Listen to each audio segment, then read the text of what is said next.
Hey, what's good, y'all? When I be saying stuff like, like people like what's fake and what's real gets hated and shitted on. It's the same with people's behavior, man. It's like everything is ass backwards.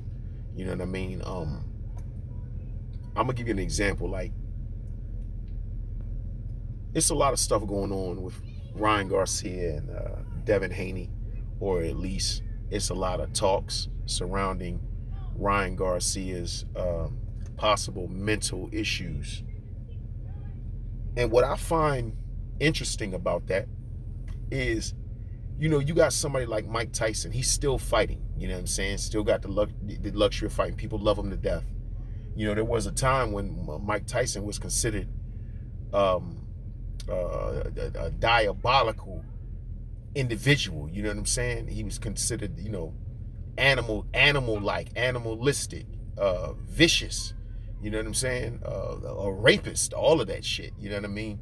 And it's crazy how, when you conform, and you buckle and bow down, and you decide to go along with the get along gang, and you do the things that they acquire, you know what I mean, that they ask you to do. It's funny how all of that stuff happens to kind of like get swept under the rug, or put on a back burner as if it's something that never happened. You see, the thing about people is, once they stop seeing something and stop hearing about it, they tend to forget the shit. You know what I mean? Unless it's something that involves them personally. So this is what a lot of people do when it comes to the media. If they want to get somebody and somebody's a main focus of theirs or a main target of theirs, they'll make sure it stays in the public eye, because they know how the public is going to deem the situation. The public doesn't believe none of what they hear and half of what they see. The public believes whatever the fuck they hear and whatever they see, for the most part. The majority of people. And then you have the selective few, like such as myself and others, who don't make up a big enough number for our opinions to fucking matter. You know what I'm saying? So you got somebody like Mike Tyson who can say, he can tell Lennox Lewis things like, I want to eat his children. He can tell a man standing in the crowd that's asking him questions that, I'm gonna fuck you, and I'm gonna make you my boyfriend, or make you my girlfriend, whatever it was that he said. I'm gonna fuck you in the ass and make you love me. Now, that's just some of the things he said. He then went on to tell a reporter one time that she shouldn't speak unless she plans on he doesn't talk to women reporters unless he plans on fornicating with them, or unless they plan on fornicating with him. And if that's not in the plan, then she shouldn't speak. Shit like that. This was a white woman reporter. You know what I'm saying? Mike Tyson can talk about eating someone's children, and he passes the mental evaluation that would deem him fit to fight, right? To fight Lennox Lewis. He passes it with all that crazy, ignorant shit coming out of his mouth. Ryan Garcia says save the children, and now he shouldn't fight. He's mentally unstable. He's mentally fucked up. Does anybody see anything wrong with that situation? Now they got Mike Tyson. They got old pictures of Mike Tyson biting on this white kid's shirt. Everybody's making a joke out of this shit. It's one lady in the back that's got her face looking like, hold up now, what the fuck is going on? All the other white guys around and people in the picture, they think it's kind of somewhat hilarious.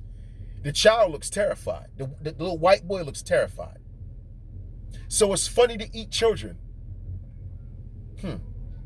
That's interesting.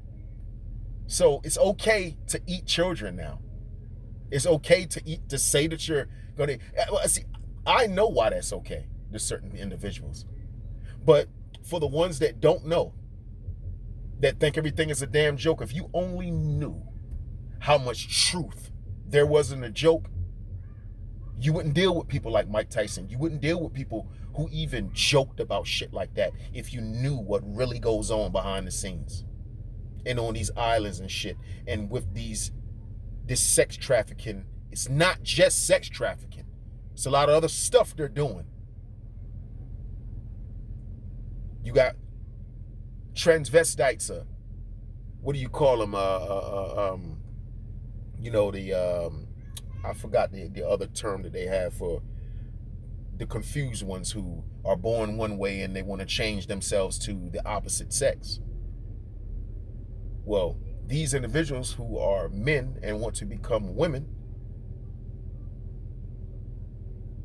they're acquiring reproductive organs so they can create life, so they can be the first to have an abortion. This is the type of shit they're coming up with now. Damn the abortion, you know what I'm saying? I mean, that's fucked up in itself, but just the fact of wanting to create life and be a man, be born as a man, but you want to create life. You know, that's, in my opinion, sick in itself. No one views that or deems that as a mental issue, to be born one thing and feel like you should have been born something else. My question to y'all is, where the fuck are they getting reproductive organs from? To do the surgical procedure on these men? Huh? I've been talking about this for the last 2 years. They think they're better at being a woman than real women are. And real women are defending this shit.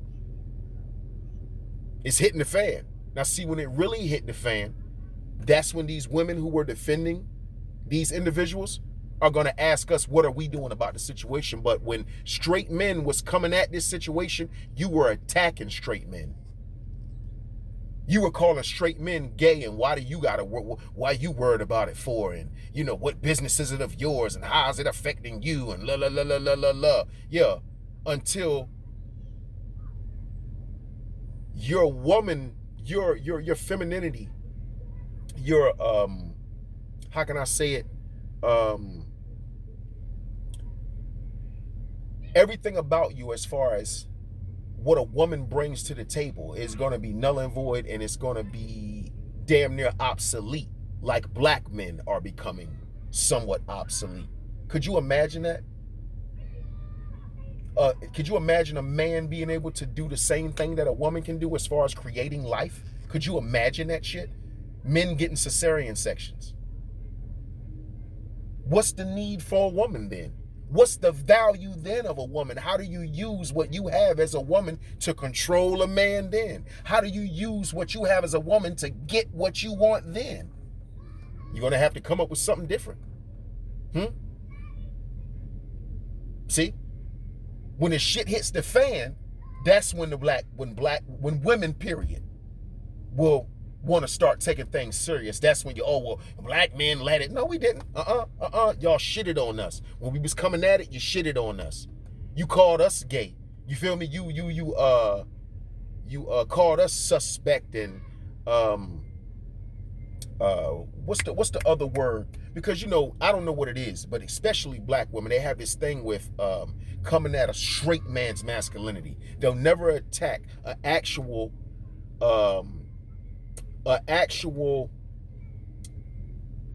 truly homosexual man's masculinity. They won't attack it. They can get in an argument with this guy, you know what I'm saying? They're not seeing eye to eye. Nowhere in their argument will she ever say the F-bomb, okay? Nowhere in their argument will she ever say the F-bomb. Nowhere. Y'all know what I mean by that, that agate word? She'll never call him that. You know what's ironic about that? Her not calling him what's true to possibly degrade him or upset him. You know what I'm saying? Get him in his feelings. What's ironic about that is that she'll be quick to say that to a straight man. That's the first thing she'll say to a straight man. You agate. You ass nigga. You nigga. Something to incorporate that straight man with femininity. You see what I'm saying? Something that of a weaker vessel to make this man feel low. You know what I'm saying? They hit right below the belt every time, but they won't say that to the one that's actually like that. And if I'm wrong, you tell me, have you ever heard a woman say, have you ever heard a woman call an actual homosexual a homosexual when they got in an argument? Have you ever, you homosexual, you faggot? You never hear it. You never hear it. Ain't that strange? They only say it to men that they know aren't that way. Ain't that some shit? And when these men come in and take these women's places, they're going to be looking to us to do something about it. I'm telling you. Mark my words, yo. I'm telling you. Anytime, bro, you know you live in a fucked up society when a person that says they'll eat someone's kids or wants to eat someone's kids, the way things are now, you gotta watch what you say and all this type of shit, can get away with that and be deemed fit, right? To get in the ring for 12 rounds. And a man that's saying this is going on behind the scenes, we need to save these children. And it's proof that it's missing children. 500,000 missing black children and black women go missing every year. And it don't even make the news. So it's true what Ryan Garcia is saying. But because he's telling the truth, he needs a mental evaluation. He needs not to fight. They need to fight the other guy, the backup guy that is in place just in case someone pulls out the fight. Ain't that something? That man just fought Tank Davis. Where was his mental where was him needing a mental evaluation then? You telling me in around or about a year's time, now all of a sudden he done went off his rocker. He done lost his goddamn mind that quick in less than a year? Yeah, I know. Y'all keep telling yourself that nonsense, man. Keep believing everything the media tells you, man. You know what I'm saying? You can't say shit like believe none of what you hear and half of what you see only when it benefits you. You know what I'm saying? Only when it's somebody that you trying to defend. You know what I'm saying? You got to use that in all instances or don't use it at all at the end of the day. Black.Phil, I'm out, man. These motherfuckers is crazy. All right, y'all. Black.Phil, I'm out.